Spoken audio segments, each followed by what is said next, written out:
When a random weapon rotation comes up, it can be tricky to know what you should be doing with any given weapon, but I'm going to cover every single normal weapon in this video so you can get the highest scores and the least crew wipes. So let's get to work.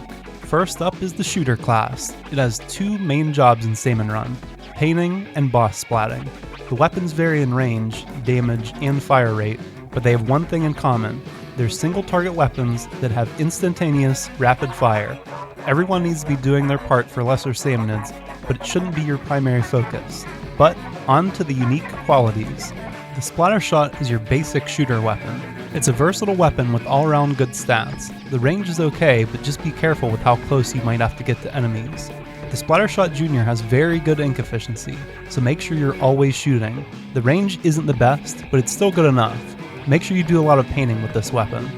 The damage on the Splattershot Pro is nearly identical to the Splattershot Jr., but ink efficiency is far from it. It's going to use ink at double the rate of the Splattershot and 4 times as much as the Jr.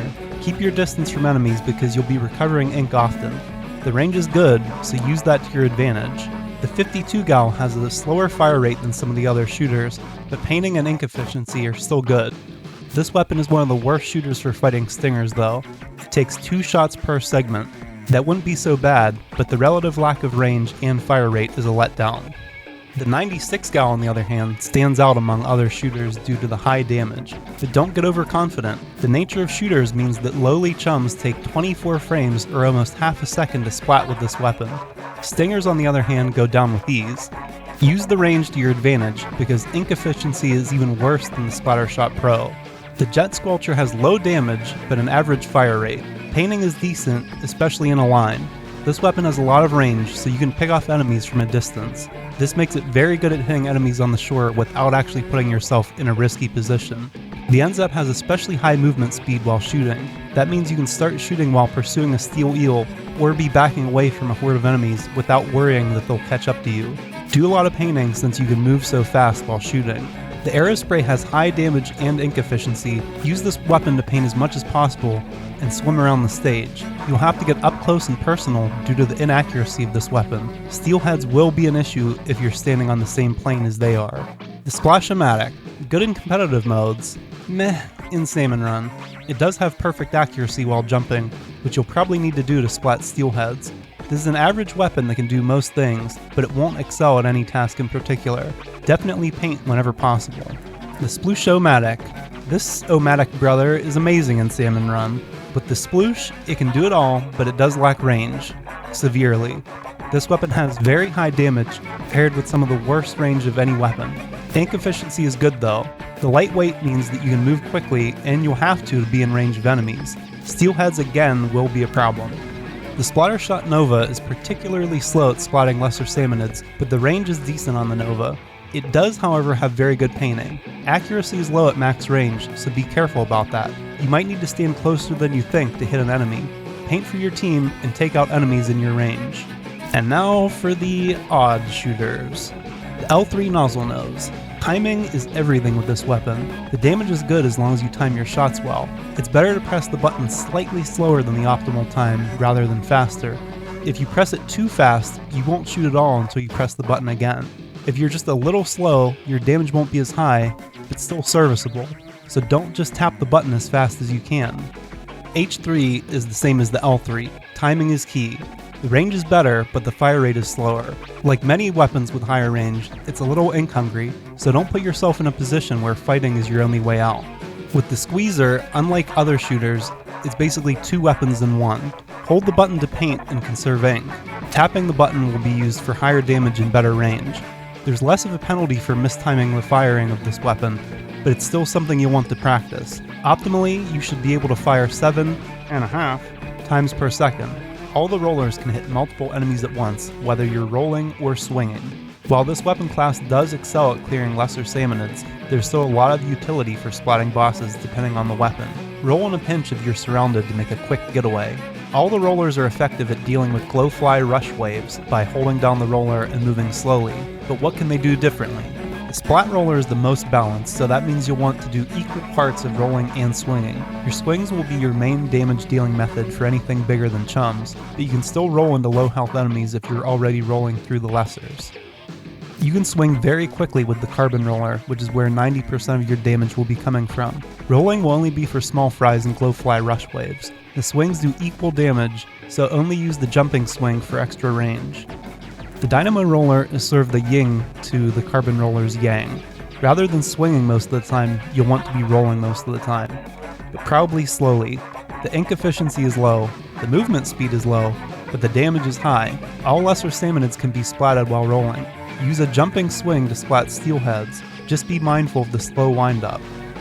A jumping swing with the flingza will paint a path well, but your main source of damage will still be the horizontal flings due to the relative ink efficiency and swing speed. Roll over chums and small fries, but use your flings otherwise. The big swig roller, unlike the other rollers, can actually paint, like really well, so do that whenever you can. But the rules still apply the same. Horizontal swings for most of your damage, do the jumping vertical swing for extra range. Similar to the carbon roller, only roll over small fries. The chargers have a longer range than most weapons, depending on the charger. These weapons don't want to be on the front lines. Stay near the egg basket and pick off enemies from afar. Prioritize high HP enemies. I'm being explicit about that because Quahawks aren't a boss, but they do have a lot of HP. Hint hint, if you need to paint, use your tap shots, and unless noted, these weapons can go into swim form briefly to store a full charge. But moving on to the distinctions. The Splat Charger is an average charger. Good damage and range, shots will pierce through enemies, bosses take at least 2 charges to splat with this weapon though. The E-Leader. Hold on to your butts. This weapon does a massive 600 damage per charge shot, enough to splat most bosses in one shot. The range is even better than the Splat Charger, but with a longer charge time. Lines of lesser salmonids can be obliterated with ease, since one shot will take out everything it hits, including Quahawks, so don't slouch on lesser salmonids. The Squiffer has a faster charge time than the Splat Charger with the same damage but shorter range. It can charge at full speed while jumping, which can have a little utility sometimes, but without being a master of this weapon, you'll likely be using it as a Splat Charger. The shots do still pierce through enemies though. The goooooood has a longer charge time, less range, and the same damage as the Splat Charger. So it's bad, right? Well, sort of. If you do get this weapon, it can do much the same things as the others, but one thing that it does do better is tap shots. If confronted with a stinger, this might be the best charger to have. The tap shots do 80 damage, so you can take a segment out with each shot. Not too shabby. Oh, and it can store a partial charge in case you need to move during a charge. If the goooooood isn't the best charger for stingers, the Bamboozler is. Tap shots do 60 damage, which is just enough to take out the segments of the stinger. Steelheads will take 2 shots to splat, unlike the other chargers so far. Most bosses will take more than 3 charge shots, but that's offset by the very, very fast charge speed. It can't, however, store its charge or pierce through enemies. One charge gets you 5 shots with the Snipe Rider 5H. Each shot deals 180 damage, so that means steelheads take 2 shots, some bosses take 3. Other bosses can be defeated in 1 charge with all 5 shots. The charge can't be stored though, nor will it pierce through enemies. Splatlings, much like chargers, need to stay somewhat close to the egg basket. Charge time will affect how far you can stray, so keep that in mind. They do have high damage, but the damage over time is hampered by the charge time. Splat anything in your range, but make sure you find a safe location and enough time to charge up. Paint paths for your team whenever there's nothing in range for you to splat. But let's shift over to what sets them apart from one another. You might be noticing a pattern by now. We already more or less covered this one. It's sort of the average version of the Splatling.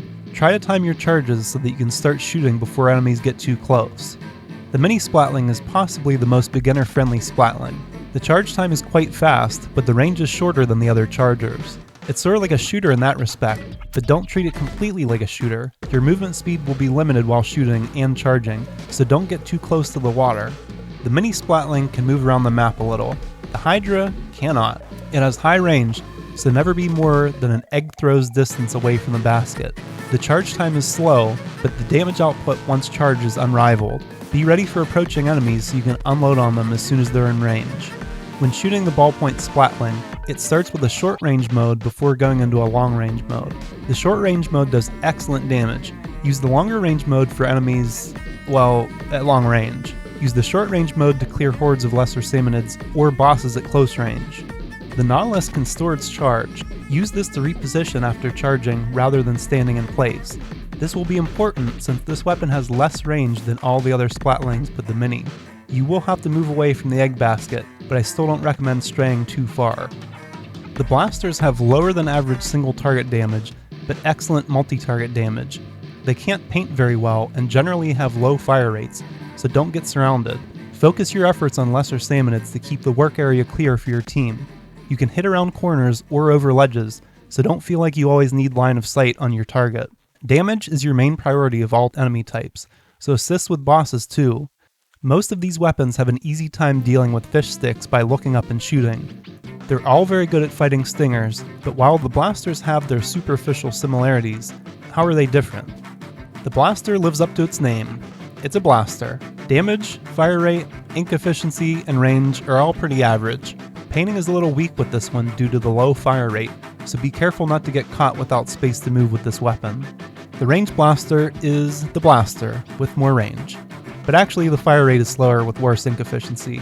However, it will be easier to splat enemies since you won't have to get so close. The rapid blaster shoots considerably faster, but with less damage. In a way, painting is better due to the range and higher fire rate, so you should have an easier time repositioning when needed.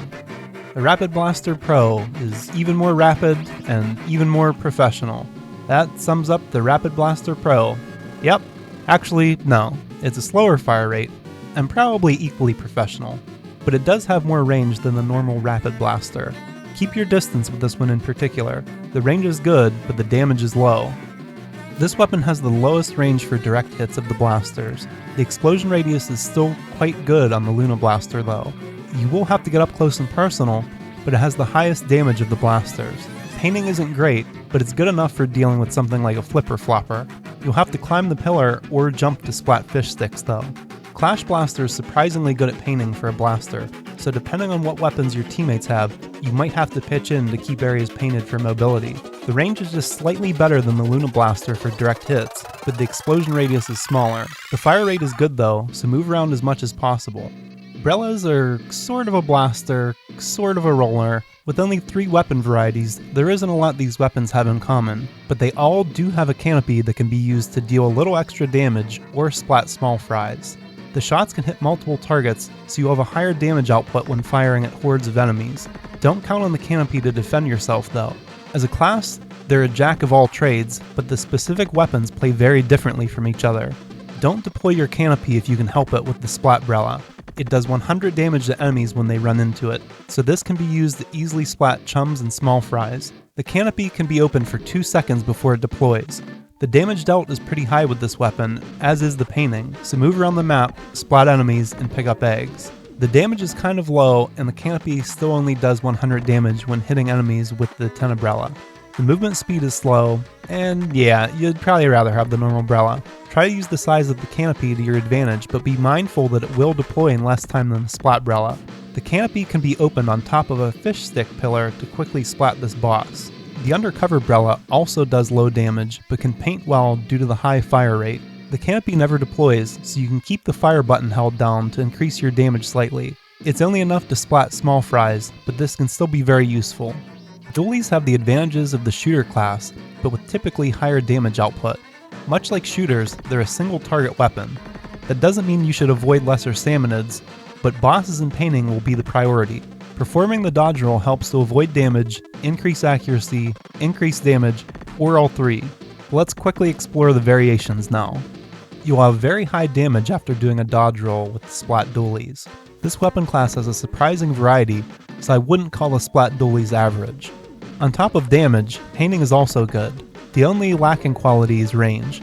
Move around the map and use the dodge roll to increase your damage, but even if you have to be moving while shooting, you'll still do more damage than most weapons. The Dapple Dualies have even higher damage than the normal Dualies, but with less range. And by less range, I mean very short range. This is offset by the fact that even when not performing a dodge roll, they still have higher damage than almost any weapon. Performing a dodge roll jumps the damage off the charts. Use that as much as possible to increase your damage. The roll distance is low, so it won't be very effective at dodging incoming attacks. The goooooood Dualies don't have an increased fire rate after a dodge roll. Instead, they have an increased damage per shot. The damage is middling without doing a dodge roll, so you'll want to use this as often as possible to wring the most damage out of this weapon. The Dualies Squelchers have the worst damage of the bunch, but the best range. Dodge rolling doesn't increase damage in any way, but it does increase your accuracy, so rather than dodge rolling to increase your damage, do it to attack enemies at longer distances instead. Damage does increase considerably with the Dark Tetra Dualies after performing a dodge roll. Combine this with the fact that 4 dodge rolls can be used in a row, and you'll see that this is a rolling machine, so dodge roll as much as possible and keep your damage and accuracy high. Just watch your ink tank if you keep rolling. Typically having low single target damage, try to prioritize small fries, chums, and cohawks with this weapon class. It's preferable to attack hordes of enemies, but the damage output is generally high enough with enough range to attack bosses as well. It's sort of in the roller vein in terms of balancing your priorities. Don't seek bosses, but don't avoid them either. All that said, let's turn our attention to what makes each one stand out. The range of the Slosher is pretty good, but it paints in about the same pattern as a blaster. The biggest portion of the ink is towards the end of the shot. When you can, shoot over enemies since it will always do 100 damage. If a Cohawk is in front of you, jumping and throwing the ink over its head will help to increase your damage by hitting the enemies behind. The Tri-Slosher has a faster fire rate, lower range, but wider spread. Try to hit enemies that are in a wider area rather than in a straight line to get the most damage out of this weapon. Paint when you can. It's not the best, but the high fire rate and wide spread makes it good for keeping patches of the map clear. Okay, so this is where things start to get a little weird. The sloshing machine is effectively a blaster combined with a slosher. The spiral around the shot is almost like a blaster explosion. If the shot doesn't hit anything directly, everything in contact with the ink spiral will do 100 damage, so make sure to slightly miss lesser salmonids to actually increase your damage. Direct hits will do more damage though, so use that on bosses. The Blob Blobber throws 4 ink blobs that bounce across the ground. Each one does 60 damage and it can be fired almost twice per second. That means it's in the top tier for doing damage and doing it consistently. It's good at attacking lines of enemies or stingers, but you might have to jump to lob the shots high enough to splat steelheads. There's only 2 things you need to know with the Explosher. 1, the shot acts sort of like a bomb. That means that the missile launchers on a flyfish can be destroyed by lobbing a shot into the launcher. It also means mud mouths can be destroyed in the same way. The second thing to know is that for optimal damage, you'll probably want to be above the enemies that you're shooting at. The shot does 125 damage, but then the explosion upon hitting the ground does 75. If you're next to enemies that you're shooting at, try jumping and aiming down at them slightly. Brushes. These weapons attack at nearly melee range, so you'll be in the thick of things most of the time. The swinging attack's in a cone in front of you, so try to be attacking multiple enemies at once. Steelheads will be a problem for these 2 weapons, so if you have to fight one, gain some height. Hold down the button to paint a path through enemy ink as you run. These weapons can chase down static enemies such as flyfish, stingers, and big shots better than other weapon classes. But be very careful since you'll be at the shore. Despite only having 2 varieties, let's go over what sets them apart. The ink brush is the faster of the 2 brushes, and you might not like it. The weapon can be fired 10 times in a second. It's downright cramp-inducing if you aren't careful, but try to tough it out for your team until the wave is over. The damage is okay, but at a very short, wide range. The numbers are flipped on the Octo Brush. Rather than attacking every 6 frames at 10 times per second, it attacks every 10 frames at 6 times per second. This one is much more comfortable to use because of this, and it has higher damage, and more range. Let's face it, you don't want the ink brush in Salmon Run, you want the Octo Brush. Try to attack enemies in a wide pattern for the most damage. The Stringer class will mostly take the same sort of role as the Chargers, but with a caveat. The Stringers can jump to change their shot pattern from horizontal to vertical. The shape of the pattern should match the shape of the enemy to maximize your damage. Painting is actually somewhat decent with these weapons, and at a wide range, so keep the area around the egg basket painted with your tap shots. Although there's just 2 specific weapons in this class, they do have very big differences. You don't necessarily always want to be fully charging the Tri-Stringer. The tap shots are better for painting, and any amount of charge into the second ring will shoot little bombs that explode. As you charge, the shots will get more narrow. For bosses, definitely charge all the way up. For lesser salmonids, it's situational. If you're already at close range, tap shots can usually stave them off. If you have high ground, firing shots after charging past the first ring can help to thin out lesser salmonids. Aim at the ground in front of them so the bombs hit multiple enemies, so you'll have to practice different charge levels to be the most effective. The Reflux is very good at painting. This weapon rivals the Aerospray or even beats it when it comes to painting, so definitely try to keep the map painted. That said, tap shots can be used at close range to fight enemies, but always charge to full if you're going to charge at all. You won't be splatting any bosses in one hit, but use your charge shots to soften bosses for your teammates or follow up with a second charge shot. The Splatanas can do it all.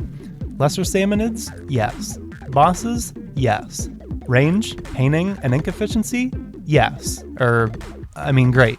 Tap fire with the horizontal slash when you need to be mobile, for painting, and when attacking close range enemies in a wide pattern. Use the charge slash for extra range, extra damage at close range, and for attacking enemies in a line.